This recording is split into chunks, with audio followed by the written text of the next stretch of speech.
Okay. Thank you and welcome to Coffee with Karan. And this morning's episode, we have three interesting panelists who have come, two from all the way from India and one our local Malaysian. But all three of them, we have got a whole series of questions that we have here. So we are not going to answer all the questions because we don't have time for that. But there are some very interesting questions, and we would appreciate that if we can answer most of them so that it will help to sort or show or answer some of the devotees' queries. Just to let you all know, Mrs. Geeta, Sumit, the camera is focused there. You are live telecast to 186 countries. Sorry, that's a lie, 187. Okay, the Hope program. There's one question here. The Hope program has not received the publicity he deserved in the mass media. We should have close rapport with the mass media so that the public is aware of the Hope program. Dato, you may want to take... Hello. Sairam. I'm glad at least people are asking about hope, okay? So there's still hope for the Hope program. Right? I agree with you. I agree with you 100% that there has been a gap there, we have done so much work on this one, but it's not caught on the media. But this is something we will correct. But the good news is that we have, for the last 3 days here, one of the most famous Malaysian media personalities sitting in this hall. His name is Brother Krishnamurti. Is he still here? Brother Krishnamurti, are you here? Krishnamurti, are you still here? Yes, sir. Yes, sir. Yeah, Krishnamurti, that man is the #1 journalist in Malaysia. Now, brother, you heard the call here, okay? Now we're looking. I was so stunned to see Krishnamurti here because rarely I see him around some Sai functions. I was wondering why he came. Then I realized his children were getting the awards, okay, acting for the drama, So thank the children, okay? Children, thank you for bringing your father here, So this is something we must address. Actually, really, the Sai Council should do one thing. Though we've done so many years been operating here, we haven't actually got a consolidated media task force. We should do it. So we should pass Krishnamurti, sir. We should please request you to lead our media task force from now on, so that we have all the good work is done, not for the publicity, so people know about the programs, they will support the program, okay? This is my personal request to you in front of the entire Sai community in Malaysia, okay? Thank you, Dato. So, Swami decided to drop his physical form at the age of 86 and not 96 or 95, that many devotees thought he will leave the physical form. Why did he decide to drop his physical form? Why did he decide to drop his physical form earlier? Many devotees and even non-devotees have raised this issue. Maybe, Sister? Sairam. Swami is always a mystery that we cannot explain. We can only experience him. They've come up with many explanations of why and what not. But I think that Swami knows what the 86 and what the 96 means. I would have never known this whole map that I just gave you from 20 to 100, So Swami's timing is his own. And I think he may have felt that we have all grown up enough now to start shouldering the responsibilities that he has given us. We cannot ask the mother, even at the age of 85, to do all our work for us. I think at some point the children have to say, Mother, you relax, we will do. So I think maybe he thought we were ready. I hope so. Let me tell you my take on this, okay, everybody's. What Swami has given us is knowledge until now. If we imbibe the knowledge, is enough for 5 mokshas for all of us. But how much of us now are implementing this? If he stays for another 10 more years, 100 more years, do you think any new knowledge he needs to give us? And the key point was what this young man said yesterday. Swami said, Satya, the Kali Yuga is over now. Satya Yuga is up to us. We must become God's blessing to the world. This is our challenge. Fantastic. Brilliant. Thank you, brother. Thank you. Brother Sumit Tapu, question to you. What was your first reaction and feelings when you learned Swami left his mortal coil? First question. You have been bestowed a great gift, that of singing by Swami. Are there times you are overwhelmed by the demands and responsibility of managing this gift of Swami? If yes, how do you deal with it? Sairam. Hello, Sairam. That's a long question. The first part was about the response to Swami leaving. Just like anyone else, I was also quite taken aback, very emotional. But that is a normal response that we all humans have. It is okay to cry, dear devotees. It is okay to cry for Swami. In terms of responsibility, since I've been a young child, Swami has always told me that you have to be responsible. To whom much is given, much is expected. And Swami has given all of us so much. It's not just about me, about all of us. So shouldering responsibility, the moment you say, I am doing this, that I am the doer, that is when you have pressure and stress on your head. But if you take the responsibility and say, yes, Swami, I'll do it for you, but Swami, you please do it, you are the doer. The doership leaves the mind, that's when he takes over. So no, I've never felt pressure or responsibility when taking any task. So I know I have responsibility, but I know the real doer is Swami, and not me. Thank you, brother. Thank you. This is a very important lesson to everybody that you're given to not make sure that Bhagwan is responsible and in charge. Thank you, brother. Many devotees were attached to Swami's physical form. Without his physical presence, many devotees stopped going to Puttaparthi or even to bhajan centers. What can be done to attract more devotees to the Sai fold? What is the role of Central Council in this matter? Very good question, dear devotees. Now we already know one thing, okay? The Sai center is like a light, you know. And the light attracts moths to come in. Or it's like sugar. And if sugar is there, ants will come in. Up to us, okay, to make the Sai center like a sugar. People must come, must feel, you know, wow, a sense of ananda and joy coming to the Sai center, okay? And if you do that, and every new person who comes in, see the problem with all of us is, well, not all, some of us maybe, okay, is that we go to Sai center, we are all focused on the picture of Swami, you know. We never care about new people coming in, elderly old man, new person coming in. I tell you, God, Swami is not going to come to your center in his form, you know, wearing orange robe tomorrow, you know. He'll come as an old man or a young boy, like a mischievous fellow, you know, standing there, you know, trying to cause trouble. That could be Swami. How many of us can't look at these people?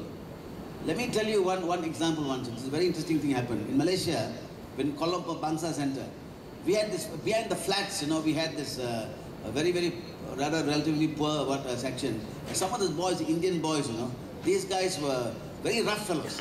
But they were actually they liked the singing. So they'll come and play drums and sing in the bhajans, you know. But very naughty fellows. They'll steal the slippers. Many people, many Sai devotee souls got lost that way, you know. S-O-L-E, you know, not S-O-U.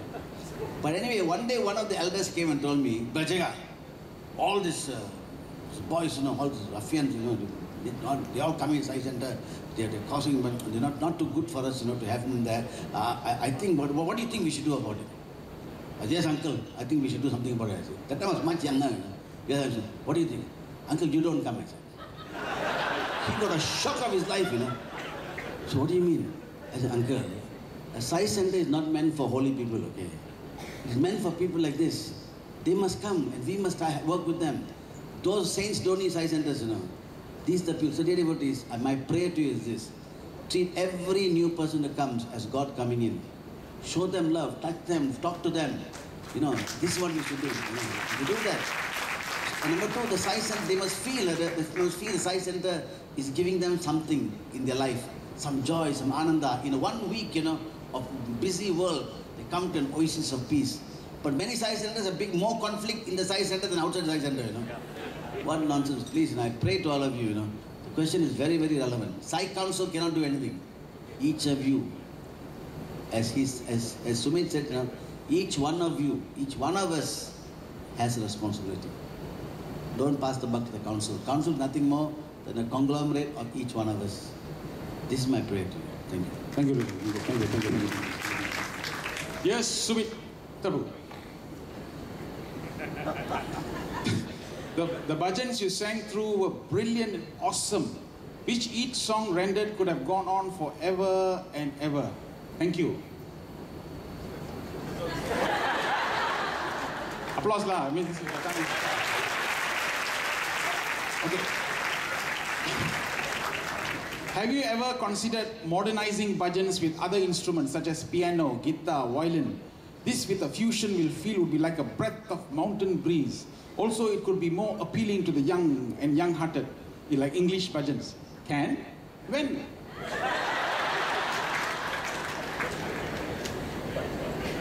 Yes, I have tried to incorporate modern music. But that is all only in the background. The most important thing is the bhava of the bhajan. You can have no instruments, you can have all the modern instruments, whatever you want. But the most important thing is your conversation with God. Bhajan is not where you show off. Bhajan is not where you show off your skills. I was telling the youth yesterday as well that I know about 1,000 bhajans, but I only sing a few bhajans when I'm on a stage like this because it's namasmarana. It's not a show-off thing, it's a namasmarana where the entire hall sings. So the bhajan becomes a medium through which you communicate to God.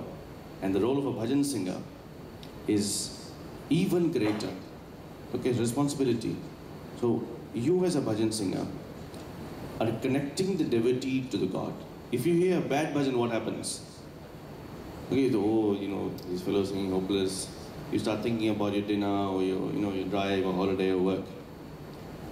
You must always, as a bhajan singer, try and communicate the feeling, the bhava, and it's a conversation with God. So that is the most important thing. Forget about the piano and the guitar. It's very nice to have all those things. It comes down to the heart. That is the most important thing. Big hand, big hand. And then we have one question here which is very interesting. Why can't we have this convention every year? It's fun. Why can't we have this convention every year on this one? And while we think about it, we'll come back just after the short break. Don't go away, we'll be right back. Coffee.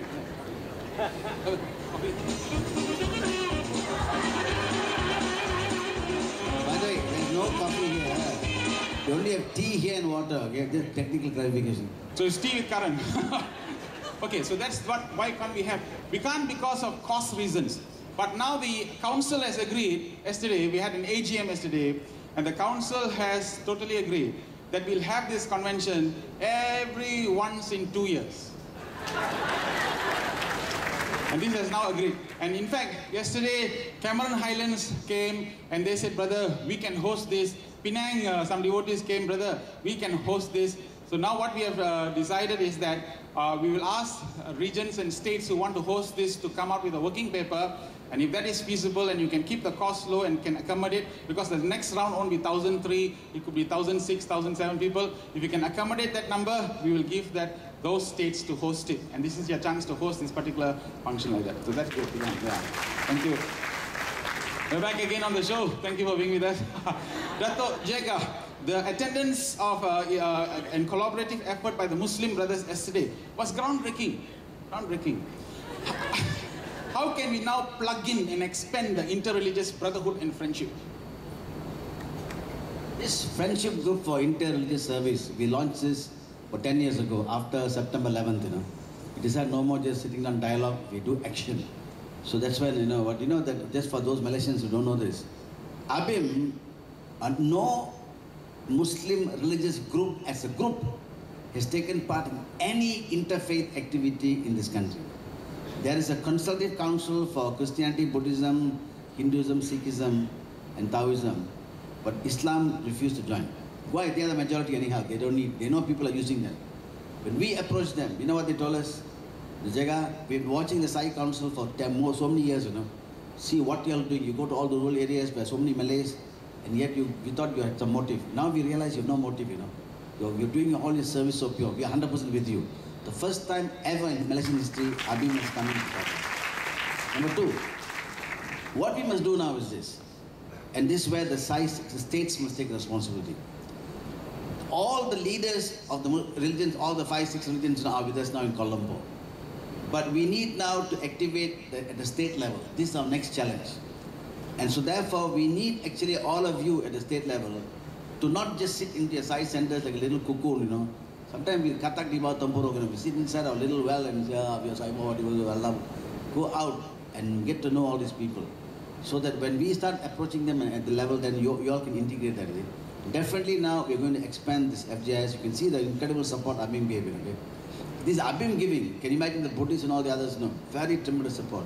So we will, but you all must go out of the cocoon of your center. Don't make the center a mausoleum like a tomb, for you all to die there. Expand it and touch the hearts of all the others. It's very easy to say Sai Ram to a Sai devotee. To dare to go and share your love with a Muslim or Christian or Buddhist, that's our challenge. Up to us. Yeah. So in response to that challenge, just after the tea break, if the state coordinators and anyone in your state, if you're keen to take the FGIS chapter, form this FGIS, during tea time just come and whisper in my ears, and we will announce it in the closing ceremony that 2 or 3 or 4 states have agreed to do. We'll be able to even give a small seed grant. We have got money for this to start to initiate this particular FGIS chapter in your respective states. So this will be beautiful. Clap means all the states are going to open up the FGIS chapters.